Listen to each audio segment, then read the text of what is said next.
రాహుల్ గాంధీ మీద వరుసగా 2 కేసులు.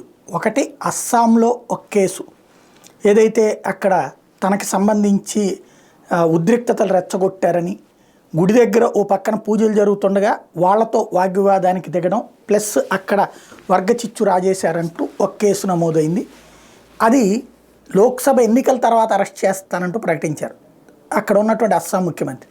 తద్వారా అక్కడ కాంగ్రెస్ పార్టీ రాజకీయ లబ్ధి లేకుండా చూస్తానంటూ ఇంకో పక్కన తెగింపు ఇప్పుడే నేను చేస్తున్నానంటూ ప్రకటించుకొచ్చారు. సాధారణంగా ఇట్లాంటిది అప్పుడు మరి కాంగ్రెస్ పార్టీ అదిగో రాహుల్ని అరెస్ట్ చేస్తారంట అంటూ హడావిడి చేయడానికి తగిన ప్లాట్ఫామ్ ఇచ్చారు. రెండో పక్కన కోర్టే ఆదేశించింది. గతంలో ఒక అత్యాచారం కేసులో రాహుల్ గాంధీ చేసినటువంటి ట్వీట్ను ఉటంకిస్తూ ఆ ట్వీట్లో అమ్మాయి పేరు, సాధారణంగా అత్యాచారం కేసులో అమ్మాయి పేరు కానీ అమ్మాయి కుటుంబపు వివరాలు కానీ బయట పెట్టకూడదు. అది ధర్మం, ఎందుకంటే ఆ కుటుంబం పరువు పోతుంది కాబట్టి.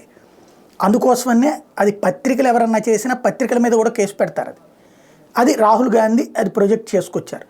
అయితే పట్టించుకోలేదు ఆయన. ఆ టైంలో ఎవరు చెప్పినా కూడా వినలేదు, తొలగించమని చెప్పినా కూడా వినలేదు. ఆ విషయంలో ఆయన మీద కేసు పెట్టమని కోర్టు ఆదేశించింది.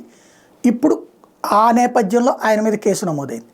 ఇది రాబోయేటువంటి దాంట్లో క్రిమినల్ అఫెన్స్ కింద ఫేస్ చేయాల్సి ఉంటుంది.